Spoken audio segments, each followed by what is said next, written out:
কালকেই তো সরস্বতী পুজো, তার জন্য একটা মেকআপ লুক তোমাদের সাথে শেয়ার করছি। ভালো করে মুখটা ক্লিন করে ফার্স্টে টোনার অ্যাপ্লাই করবে, দেন একটা হাইড্রেটিং সিরাম, দেন একটা ময়শ্চারাইজার অ্যাপ্লাই করে নেবে।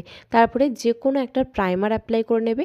তারপরে যাতে মুখে গ্লো আসে তার জন্য একটা স্ট্রোব ক্রিম অবশ্যই কিন্তু ইউজ করবে। চোখের তলায় বা মুখে যে সমস্ত জায়গায় দাগ রয়েছে সেই দাগগুলো হাইড করার জন্য অবশ্যই কিন্তু কালার কারেক্টার ইউজ করবে। দেন আমি কনসিলার ইউজ করছি, তোমরা চাইলে ফাউন্ডেশন ইউজ করতে পারো, আমি ফাউন্ডেশনটা এখানে ইউজ করছি না। এরপরে ক্রিম ব্লাশ চাইলে কন্ট্রোল করতে পারো, আমি এখানে করিনি।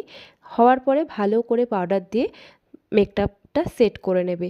এরপরে আমি আই মেকআপে ব্রাউন আর অরেঞ্জ কালার দিয়ে একটা আই মেকআপ করছি, আর চোখের তলাটা কাজল দিয়ে স্মাচ করে নিচ্ছি। এরপরে আমি আইব্রো ড্র করে নেব। আমার মেকআপ কিন্তু কমপ্লিট হয়ে গেছে। এরপরে আমি পাউডার ব্লাশ অ্যাপ্লাই করছি। সুগারের একটা প্যালেট থেকে আমি হাইলাইটার ইউজ করছি। হাইলাইটার সকালবেলা কিন্তু অল্প পরিমাণে ইউজ করবে। মাস্কারা ইউজ করলাম। এরপরে আমার মেকআপ কমপ্লিট হয়ে গেল। আমি একটা সেটিং স্প্রে দিয়ে মেকআপটা সেট করে নিলাম।